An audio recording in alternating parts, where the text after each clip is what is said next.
Di kelas yang saya ajarin tuh hari kedua itu saya ajarin mental dulu baru skill. Mental dulu baru skill. Betul. Trading masuk atau enggak sih sebenarnya nggak apa-apa ya. Yang salah itu kalau dia udah ada posisi, terus posisi ini dalam keadaan loss. Oh. Nah ini dia harus ambil keputusan. Ya. Mau di average down atau mau di cut loss. Saham lagi bagus kita harus mengambil keputusan, jual atau beli. Pas lagi jelek juga kita harus mengambil keputusan. Seandainya dia nyerah gitu ya, udahlah gue balik kerja aja. Nggak ada seperti sekarang. Iya, tidak ada seperti sekarang. Nggak ada perusahaan investasi terbesar di dunia namanya BlackRock. Kalau lu mau untung besar, lu harus berani rugi besar. Untung besar, rugi mau besar. Bisnis harus berani rugi gitu loh. Nggak ada bisnis yang selalu untung, pasti untung tuh nggak ada. Karena uang baru datang ke orang yang tenang. Uang baru datang ke orang yang tenang.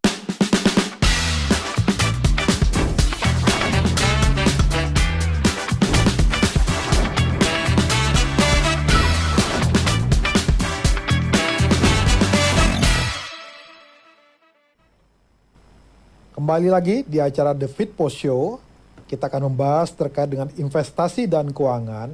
Dan hari ini topiknya sangat menarik, kita mau belajar, berbicara, berdiskusi tentang bagaimana mengubah rugi jadi untung di dalam investasi saham.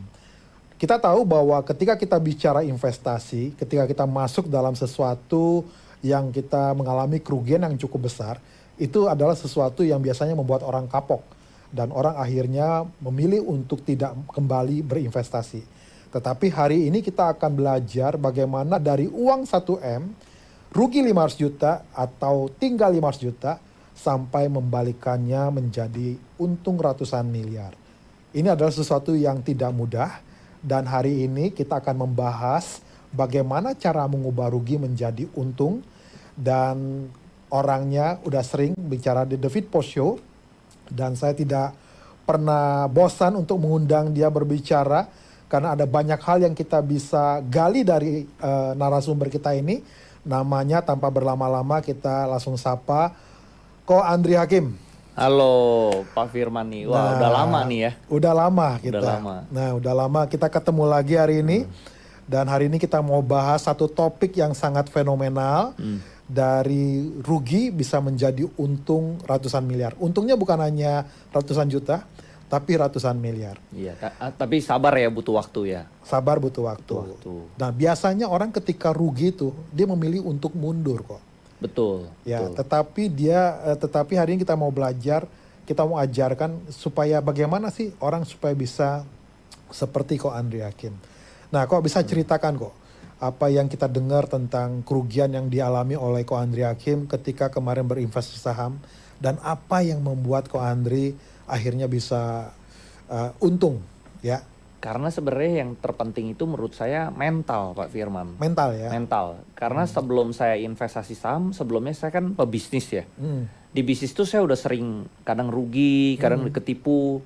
Lalu saya juga dulu diajarin sama orang tua saya, kalau lu mau untung besar, lu harus berani rugi besar. Untung besar, rugi mau besar. Mau bisnis harus berani rugi gitu loh. Nggak ada bisnis yang selalu untung, pasti untung tuh nggak ada. Nah, menurut saya investasi sama bisnis tuh sama.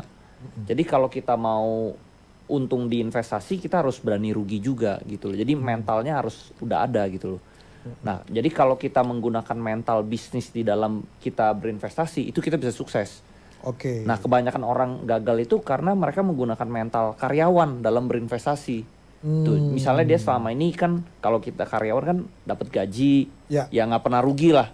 Kerja 9 to 5 dapat gaji akhir bulan. Nah, jadi begitu dia mulai berinvestasi, tiba dia rugi, mentalnya udah down dulu. Oh, jadi dengan kata lain ini yang membuat salah satu kenapa orang akhirnya kapok ya? Iya. Karena mentalnya bukan mental pebisnis. Yes, harus mental pebisnis. Karena mental pebisnis tuh rugi itu dia biasa gitu loh, makanan itu jadi sehari-hari sebuah pelajaran. Yes, sama lah kayak misalnya pebisnis itu kan juga kadang kita nggak selalu lancar gitu, kadang ditipu juga. Nah itu kayak gitu-gitu biasa lah. Di bursa saham ibarat kalau kita salah baca laporan keuangan kan, atau misalnya kita masuk perusahaan yang gorengan itu kan sama juga seperti ditipu. Iya. Gitu. Jadi harus ada mental gitu. Jadi kalau salah kita ditipu ya kita tinggal cari yang lebih benar gitu. Oke. Jadi pertama ada mentalitas menurut mentalitas. saya. Mentalitas paling penting. Mentalitas yang paling penting. Yes. Nah, jadi Jadi kata kuncinya mentalitas inilah yang menjadi modal utama Iya, supaya kita bisa mengubah kerugian menjadi keuntungan. betul, betul. Mentalnya harus mental pengusaha. Kalau mentalnya pengusaha ya dia rugi harus bangkit lagi. Sama lah kayak kita tinju gitu ya. Ah, Selama kita jatuh kita bangun terus ya kita nggak bakal kalah. Bisnis juga gitu lah. Kalau kita lihat pebisnis-pebisnis yang sukses gitu ya, semuanya itu pernah rugi. Bahkan kalau kita lihat investor-investor yang jago ya, misalnya Larry Fink ya, founder dari BlackRock, atau Bill Ackman, itu dia juga, atau Warren Buffett lah yang paling terkenal iya, lah. iya. Itu juga mereka dulunya pas muda tuh mereka rugi sekali. Dulu Larry Fink ya, dia kan punya BlackRock, perusahaan investasi terbesar di dunia ya. Betul. Dia pas masih muda ya, dia sekali rugi itu bikin perusahaannya rugi itu 100 juta dolar Hmm. gitu loh. Seandainya dia nyerah gitu ya, Ah, ah. udahlah gue balik kerja aja, Nggak nggak akan ada bisa seperti sekarang. iya tidak ada seperti sekarang, nggak ada perusahaan investasi terbesar di dunia namanya BlackRock. Nah jadi dia nggak putus asa, dia keluar dari perusahaan itu, akhirnya dia bikin perusahaan sendiri namanya BlackRock. Oke. Karena di perusahaan yang lama ini, karena dia udah bikin rugi, dia udah kurang dipercaya. Oke. Nah dia keluar malah jadi perusahaan investasi lebih besar, lebih gede dari perusahaan lamanya. Oke. Seperti itu. Apakah mentalitas seperti ini berarti ya mentalitas orang pebisnis ini yang harus dimiliki ketika kita berinvestasi saham? Betul, betul. Nah, Betul. berarti dengan kata lain berarti mereka-mereka yang hari ini bisa masih bekerja, berarti sulit dong mereka bisa sukses. Nah, mereka harus melatih mentalnya, harus membiasakan bahwa kerugian itu hal yang biasa gitu loh. Kalau kayak misalnya kita main bola, sejago-jago kita main bola atau main bulu tangkis deh, Ah, sejago-jago main bulu tangkis nggak mungkin setiap kali main kan kita menang terus. Kadang ada menang, ada kalah, selalu ada lagi yang lawan yang lebih jago, lebih jago, lebih jago. Nah di bursa saham juga gitu, nggak mungkin kita selalu masuk tuh untung terus gitu loh. Oke. Pasti ada ruginya, ada untung, ada rugi gitu loh. Oke. Cuman ya kalau namanya kita rugi kita belajar kan. Jadi ditarik panjang lebih banyak untungnya daripada ruginya. Sama lah kayak bisnis, ditarik panjang lebih banyak untungnya daripada ruginya. Kalau lebih banyak ruginya bangkrut. Oke, Gitu. oke. Nah, sebenarnya mentalitas yang paling penting sih. Mentalitas yang paling penting. Nah, kedua itu kalau misalnya udah mulai rugi, dia harus rubah cara mainnya bukan defensif, jadi ofensif. Oh. Sama seperti kita main bola nih. Ah. Kita udah ketinggalan kebobolan satu angka. Ah, Nah, kita nggak boleh mainnya tiba-tiba jadi defensif. Kita harus ngejar kebobolan satu itu harus jadi mulai ofensif nah, gitu loh. ini yang banyak orang akhirnya ketika dia mengagal, dia ada malah tambah takut. Tambah takut, malah tambah defensif. Nah, itu salah menurut saya. Oh. Justru lagi, waduh kita udah kebobolan 2 angka nih. Ah, Kita harus agresif, harus all out. Tuh. berarti kalau misalnya dia rugi misalnya taruhlah dari 100 juta, dia rugi misalnya 70 juta. Berarti dia bukan malah tambah takut, tapi dia harus lebih ofensif, Harus lebih ofensif. lebih agresif lagi. Iya, toh 70 ya udah tinggal sedikit juga. Ah, Ya harus di all outin. Gimana caranya balikin 70 ini balik ke semula gitu loh. Dia harus cari agresif, dia harus cari saham-saham mungkin tadinya misalnya kerugiannya di saham yang lebih gede. Dia harus cari saham-saham yang lebih kecil karena saham yang kecil ini bisa memberikan return yang lebih besar. Jadi dia harus lebih agresif oke. seperti itu. Nah, itu yang saya lakukan dulu sih. Oh, itu yang dia Saya lakukan. Dulu saya masuknya gede-gede, ada BCA, ada BRPT. Itu saya cut, saya masuk yang sangat kecil, Arto. Arto itu waktu saya masuk itu sangat kecil. Nah, Arto ini memberikan keuntungan ribuan persen. Oke. Gitu. Jadi kita harus begitu kita salah, kita harus agresif. Ibarat kalau kita main bola, kita udah kebobolan 2 angka, kita harus agresif, ngejar ketertinggalan gitu loh. Oke. Memang nggak mudah ya ketika Nggak mudah. ada orang misalnya Nggak mudah. udah rugi besar Nggak begitu. mudah. Biasanya banyak yang akhirnya kapok lalu akhirnya dia mundur. Betul, betul. Nah, ini jadi mentalitas itu memang yang paling penting menurut saya. Jadi Iya. nggak boleh mentalnya itu lemah. Ya kesuksesan itu memang dari mental sih. Mental yang paling utama. Yes, paling utama. Oke. Yang kedua apa? Kok? Yang kedua itu ya tadi ya harus agresif sih menurut saya ya. Nggak boleh jadi malah defend gitu. Malah jadi kita harus attack gitu loh. Nah, Harus memang kalau misalnya sama lah kayak kita main bola. Kalau memang udah ketinggal angka tuh memang lebih deg-degan ya. Tapi ya kita harus kontrol diri kita gitu loh. Gitu. Oke. Sama lah kayak misalnya kita berbisnis ya. Kadang bisnis kita bagus, kadang bisnis kita jelek. Saat kita menjadi CEO, Ah, bisnis kita lagi bagus kita harus mengambil keputusan, bisnis kita lagi jelek pun kita harus mengambil keputusan.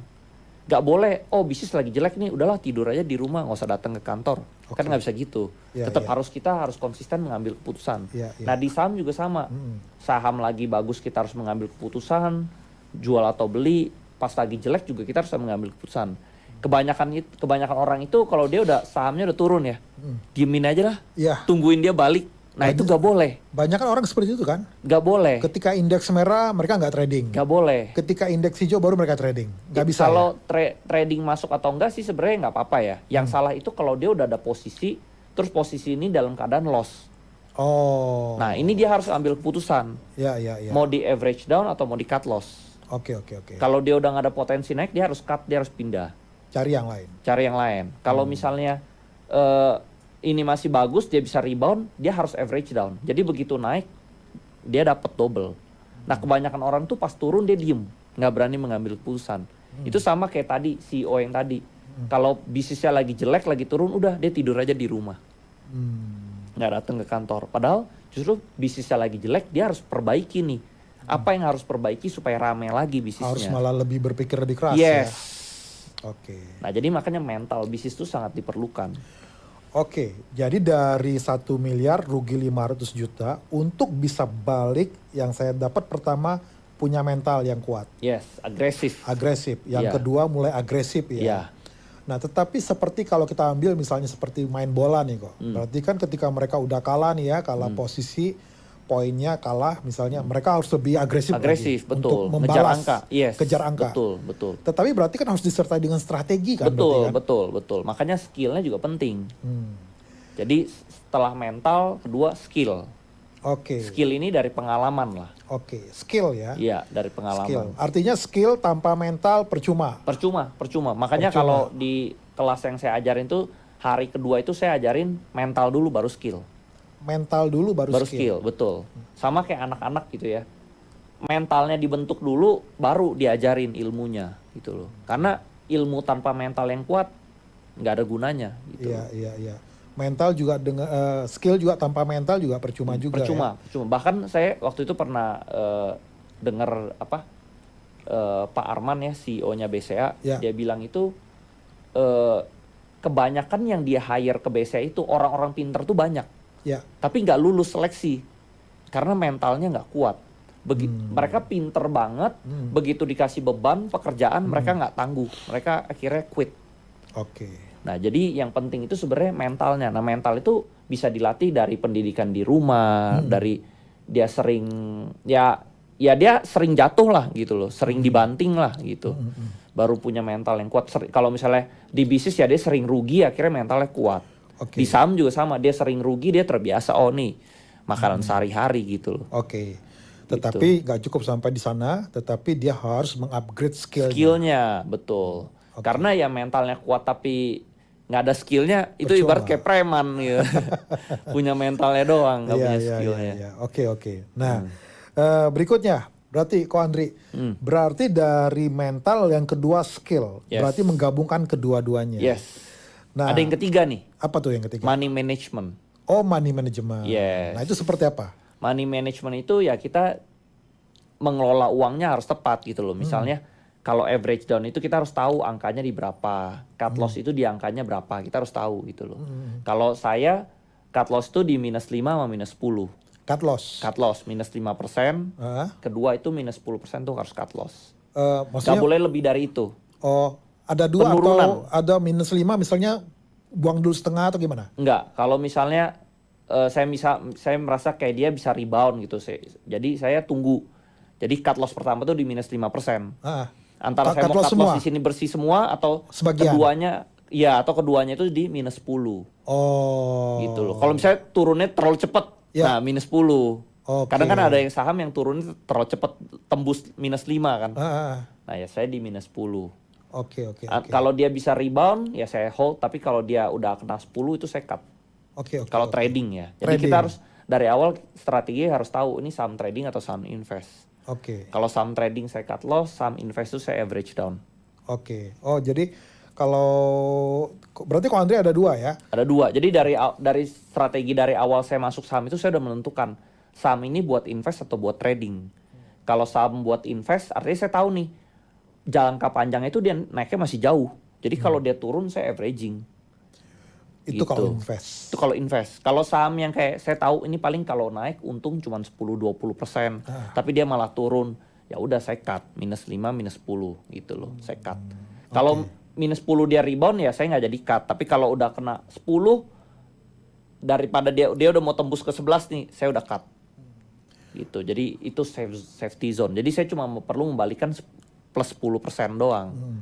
Ada Nah, itu istilah money begini, management. Ko Andri, bahwa yang menjadi musuh trader atau investor itu bukanlah market, tapi dirinya sendiri. Betul, betul. Setuju ya? Jadi kesuksesan itu sebenarnya kita melawan diri kita sendiri, bener. Bukan melawan orang lain gitu. Bukan melawan orang lain. Betul. Kalau kita bisa kontrol diri kita, kontrol FOMO, Iya, itu ya kita kuat gitu Ya. loh. Karena katanya 80% keputusan manusia itu dipengaruhi oleh emosi. Betul, betul, betul, betul. Nah, emosi di market tuh nggak mudah ya. Ibaratnya FOMO, FOMO, greedy, iya itu panik. sebenarnya psikologis wajar manusia lah. Sifat-sifat dasar manusia lah. Ya. Gitu. Tapi kalau saya memang Ko Andri kalem, orang kalem, santai. Ya harus tenang. Jadi kuncinya adalah untuk menjadi seorang Tenang. multi-bagger investor, Betul. tenang. Karena uang baru datang ke orang yang tenang. Uang baru datang ke orang yang tenang. Tenang, betul. Lagi rugi dia tenang, lagi untung dia juga tenang. Jadi memang nggak boleh terlalu psikologisnya naik turun gitu loh. Nggak boleh terlalu, misalnya kalau lagi menang nggak boleh terlalu euforia. Oke. Kalau lagi turun nggak boleh terlalu takut, terlalu panik gitu. Harus tenang gitu loh. Tenang. Karena Oke. ya sama lah kayak di bisnis, CEO yang tenang itu pasti dia bisa mengambil keputusan lebih baik daripada yang panik gitu loh. Bisnisnya lagi bagus dia foya-foya, bisnisnya lagi jelek dia nggak mau datang ke kantor. Nah justru nggak boleh, harus yang tenang. Mau bagus mau jelek dia tetap kerja, tekun gitu loh. Oke, jadi benar ya. Betul. Jadi yang sering menjadi masalah bukan masalahnya, tapi yang sering Diri menjadi sendiri. masalah diri sendiri ya. Betul, Respon dia terhadap masalahnya. betul. Jadi kesuksesan manusia itu sebenarnya hasil dari keputusan yang dia ambil setiap harinya dalam jangka waktu yang panjang. Kalau dia melakukan keputusan yang tepat setiap harinya dalam jangka yang panjang, dia pasti sukses. Kebanyakan orang itu dia mengambil keputusannya salah ya, makanya dia di tempat yang sama. Berarti seperti kalau itu. saya bisa simpulkan, hidup adalah rangkaian dari setiap keputusan. Betul. Oke. Betul sekali. Nah, sekarang berarti Ko Andri dengan kondisi yang sekarang Ko Andri udah hasil yang Ko Andri alami sekarang ya.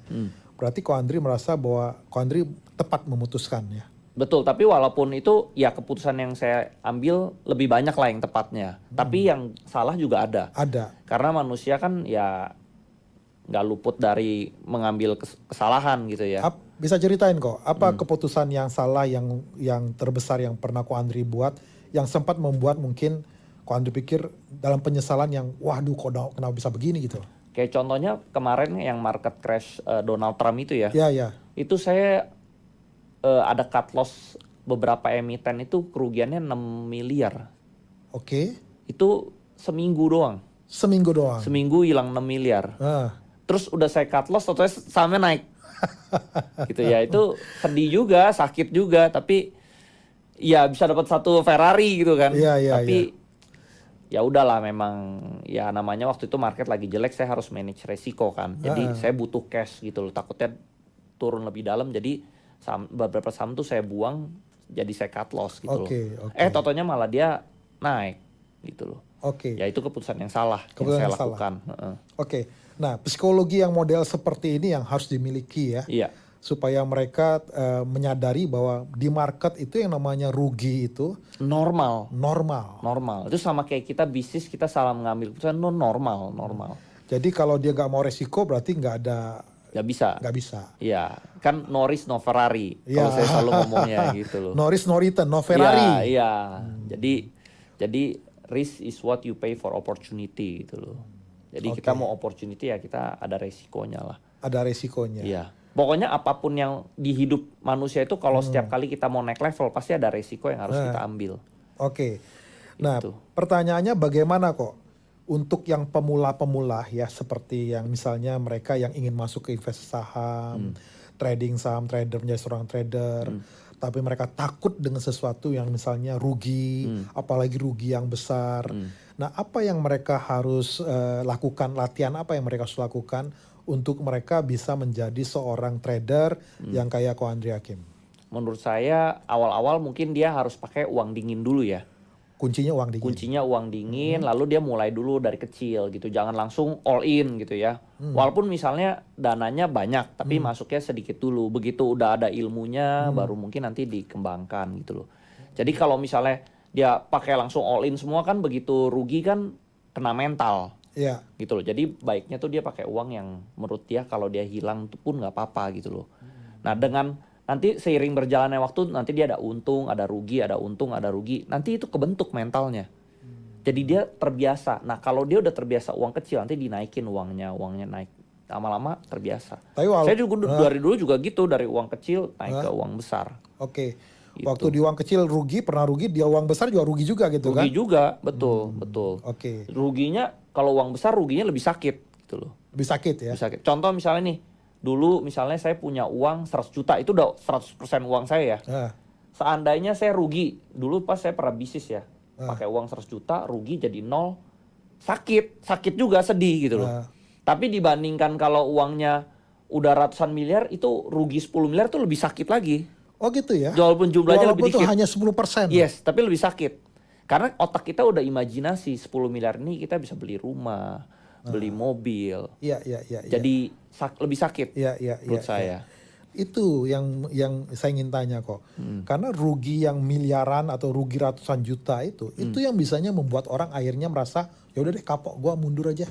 Iya, betul. Iya kan? Yang rugi besar itu yang bikin orang mentalnya rusak. Kan psikologinya kan rugi 10 juta dengan rugi 100 juta dengan 1 miliar kan beda. Yes, beda. Nah beda. itu yang maksudnya berarti kan Ko Andri udah trading nih sering nih kan? Yes. Dan sering juga ngalami kerugian ratusan juta, ratusan miliar gitu loh. Pasti.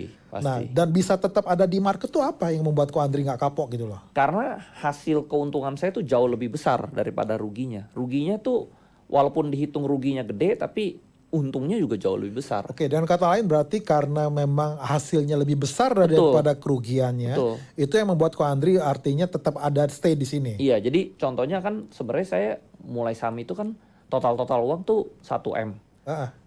Jadi 500 juta. 500 juta ini kan udah jadi ratusan miliar. Kalau saya nggak di bidang ini saya nggak bisa dapat uang sebanyak ini. Oke. Jadi walaupun rugi pun saya merasa ini tetap bidang yang paling tepat.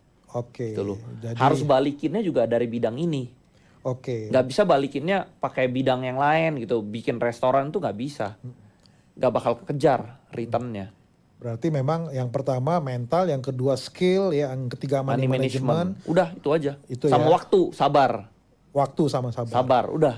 Sama memang dia harus fokus. Maksudnya kalau memang udah fokus dia sebagai intentionnya, minatnya sebagai seorang trader ya jangan lari ke yang lain gitu ya. Lain. Jangan nanti tiba lagi rugi nanti dia buka siomay gitu. Buka gerai bakso ya nggak bisa gitu.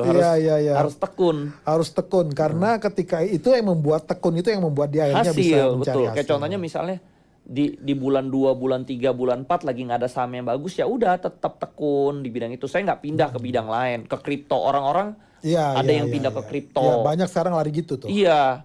Lagi jelek dia pindah kripto. Nah karena saya udah ada pesan dari papa saya dulu. Apa tuh? Orang yang kutu loncat dia nggak bakal bisa kemana-mana. Misalnya dia lagi bisnis ini, jalanin bisnis A. Terus bisnis A jelek nih, dia pindah bisnis B. Bisnis B jelek nih, dia pindah bisnis C.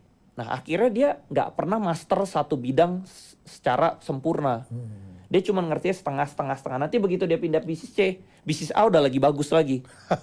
Nah nanti dia mau loncat sini, bisnis A udah lagi jelek lagi. Nah jadi dia kebanyakan loncat-loncat. Gitu. Sebenarnya yang salah bukan bidangnya memang. Bisnis itu ada cycle-nya. Saham itu juga ada cycle-nya. Jadi jangan saham bisnis lu lagi jelek lu tinggalin. Kecuali memang udah nggak kemana-mana ya.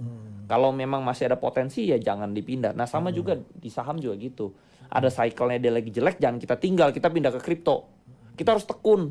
Nah sekarang lagi bagus lagi, kita udah di dalam sana gitu loh. Jadi fokus ya. Fokus. Nah jadi sekarang contohnya per bulan ini saya udah ada saham yang naiknya hampir 100%. Oh ya? Iya. Oke. Tapi saham kecil ya, saham kecil. Oke.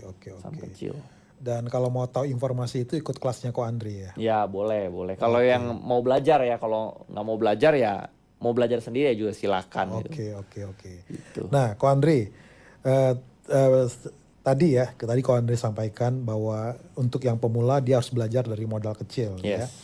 Lalu tingkat ke modal besar ya. Terus sampai akhirnya dia akhirnya mateng lah Yes. seperti itu. Sampai dia master diri dia juga. Master dirinya juga.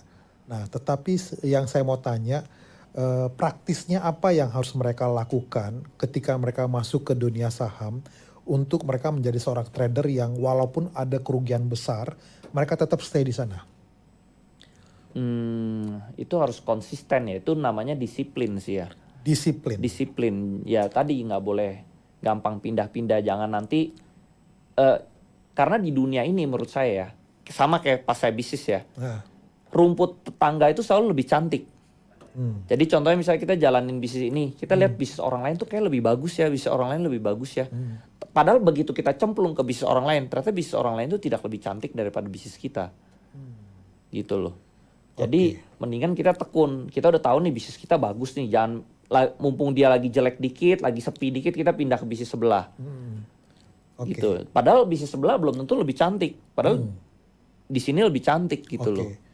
Nah, lalu yang berikutnya, tadi kan Ko Andri bilang bahwa yang membuat Ko Andri tetap stay walaupun ada pukulan dari kerugian yang berkali-kali itu adalah karena memang hasilnya atau untungnya lebih besar daripada ruginya. Yes, betul. Nah, mungkin pertanyaan yang paling mendasar, apa yang membuat Ko Andri bisa punya lebih banyak untungnya daripada frekuensi gagalnya? Apa yang Ko Andri lakukan? Karena saya udah hafal sih pattern saham mana yang kira-kira bisa naik multi-bagger tuh saya udah hafal. Karena kan saya udah kena saham multi-bagger berkali-kali nih. Ya. Saya udah tahu patternnya itu yang kayak gimana yang multi-bagger gitu loh. Contohnya yang ada corporate action gitu loh. Misalnya dalam 1 tahun ini dia akan melakukan corporate action. Terus kedua yang ownernya tuh dikenal publik. Konglo lah rata-rata ya. Lalu ya harganya kalau bisa ya masih fair value lah dibanding aset yang dia masukkan gitu loh. Nah udah sebenarnya itu aja. Terus udah gitu dia ada industrinya juga industri yang besar yang scalable. Industrinya itu bukan industri yang kecil-kecil. Misalnya industrinya minuman lah atau restoran lah. Bisnisnya nggak kecil, bisnisnya gede industrinya. Misalnya tambang, bank, industrinya yang raksasa. Gitu karena industrinya besar kan dia scalable, gitu. Jadi itu sebenarnya dari mental bisnis saya belajarnya juga dari saya mental bisnis waktu saya bisnis sih. Karena dulu orang tua saya selalu suka ngomel gitu loh. Lu bisnis tuh jangan cari bisnis-bisnis yang kecil, fokus ke bisnis yang gede. 1 hari itu ada 24 jam. Lu kerjain bisnis kecil, untungnya 24 jam. Waktunya dibuang 24 jam. Sama. Lu ngerjain bisnis gede, juga dibuangnya 24 jam. Lu kejar yang gede. Jadi dari situ saya udah tahu, ngejar yang gede itu apa? Industrinya harus besar. Gitu loh, nggak bisa industrinya kecil. Kayak contohnya, kita jualan gerobak bakso, sama kita jualan restoran bintang 5. 1 hari sama-sama 24 jam. Hasilnya beda. Gitu loh. Nah itu industrinya. Jadi saya juga ngejar industri yang gede, yang scalable. Oke. Gitu. Jadi learning by doing ya. Yes. Jadi mental bisnis saya tuh sangat kepake di saham. Itu yang mengakibatkan saya bisa cari saham-saham mana yang bisa bagger, bisa untung ratusan %.